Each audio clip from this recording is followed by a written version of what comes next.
Welcome to AG's. Let's talk about the stunning win of the Aam Aadmi Party in Punjab, the reasons behind it, and what all Kejriwal did to get it absolutely right and on the button, and total decimation of the Congress and the SAD. The figures say that AAP won 92, yes, 92 out of 117 seats with a vote share of 42%. There were at least 9 seats which AAP won, which had a margin of 50,000 votes and above. Another fantastic, stunning performance and a great statistic. Now, AAP, for its landslide win, has been promising Punjab that it will give Uthta Punjab instead of Udta Punjab, which means basically a rising Punjab instead of Udta Punjab, which became a catchphrase of all that was wrong with Punjab, with drug abuse and what have you.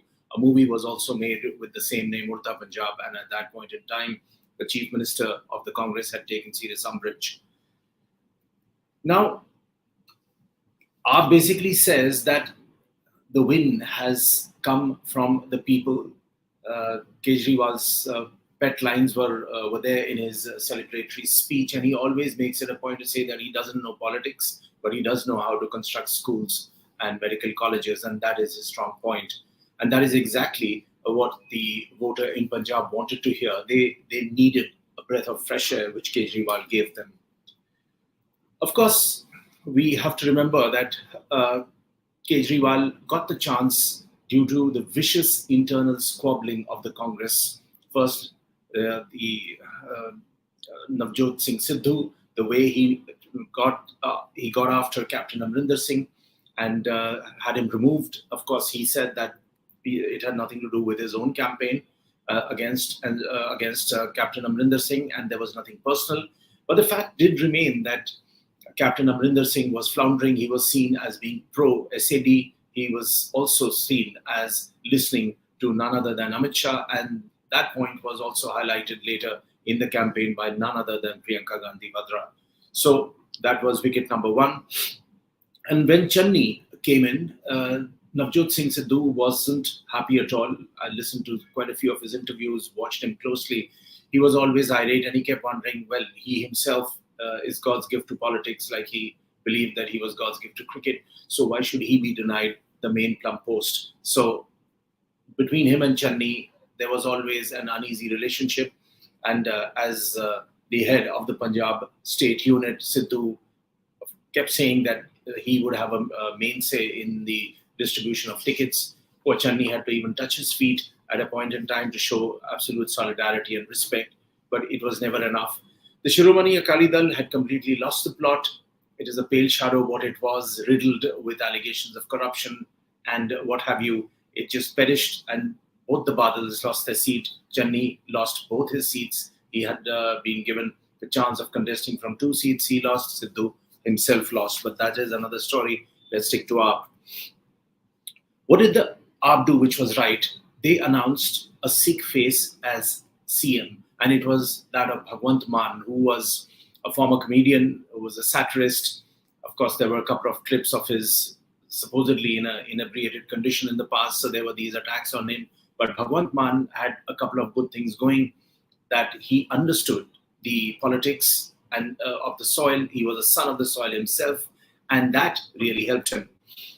Of course, the Delhi model came into play from Kejriwal's side, and that they basically laid emphasis on education, health, and power.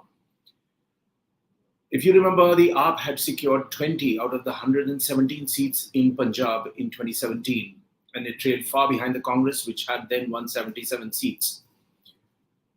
And AAP knew closely that it had to get a total of 59 seats to form the majority in the Punjab State Assembly. Of course, it landed up with 92. Another point that AAP did was it promised freebies like it in Punjab, like it had done in Delhi so far. And that again found tremendous resonance. In Punjab, if you notice closely, the power has alternated between the SAD, which had a 24-year-long relationship with the BJP and the Congress. And the Congress had 2 terms in 2007 and 12 under Captain Amrinder Singh. Kejriwal spoke about his Delhi model And he spoke about 4 aspects of the Delhi model, which is quality government education, health, cheap electricity, and water. And these are basic issues because in Punjab, in large parts of the rural belt, the medical facilities are pathetic.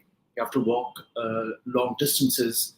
The staffing, the medical supplies at these medical hospitals is also in a pitiable condition. Education has been by and large ignored by various previous governments, and Kejriwal knew that.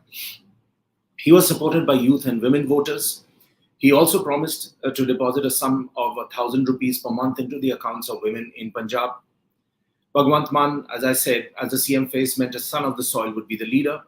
Farmers forced the centre, as you know, to repeal the 3 contentious farm laws.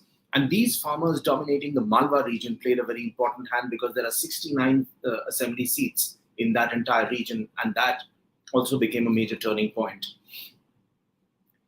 Punjab was beset with the deepening problems of unemployment, drugs, price rise, and abysmal state of the health and education infrastructure. AAP capitalized on all of that. Unemployment, illegal sand mining, drug mafia, liquor mafia, transport mafia, cable mafia, farmers' distress, corruption, and the rising state's debt concerned the voters immensely. AAP primarily focused on 2 issues, education and illegal sand mining. Arvind Kejriwal told the voters that through illegal sand mining, 20,000 crore rupees are being siphoned off. It is going into the pockets of certain leaders. Channi's nephew got arrested on these charges, which again showed that how closely there was an intermix and backing of politicians as well as people in important positions. Kejriwal said that 20,000 crores will be diverted for education and for providing better health facilities, and he would put a complete stop to this. Now, I believe that the vital challenge now in front of the AAP would be how do you translate the Delhi model to Punjab? Already, people close to Kejriwal are saying that it is no longer the Delhi model, it is the Kejriwal model. So, to a certain extent, as expected in Indian politics, a certain sycophancy always has to be there. But the larger challenge for Kejriwal would be that he has to transpose that model from Delhi to Punjab, deal with a larger agrarian belt, and he needs to connect with the rural voters. And where Punjab is concerned, it is by and large an agrarian state with agriculture taking over rural areas stretching over 50,000 square kilometers, and at least 62% of Punjab's electorate lives in these areas. This is a difficult area, and it is a dicey area because the demands are difficult. Catering to their needs would be difficult. It's one thing to make a promise, it's another thing to keep the voter satisfied. But then these are very early days for AAP, and it remains to be seen what they can do. Both Congress and SAD look the other way in the face of these challenges.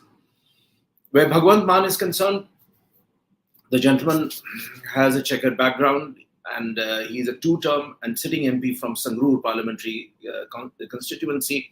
He's a former comedian and actor. And where Bhagwant Mann is concerned, with the backing of AAP, he would really, really have to punch above his weight. It's not going to be easy. All eyes would be on AAP because they have Delhi in the bag. They've got Punjab. There's already this chatter of Gujarat and Himachal Pradesh going in for elections later. There is also chatter of 2024 Lok Sabha elections that can Arvind Kejriwal be the next national alternative. Those are grand hopes of AAP. Let's see how first they handle Punjab, and that is going to be the next acid test. Thanks for watching.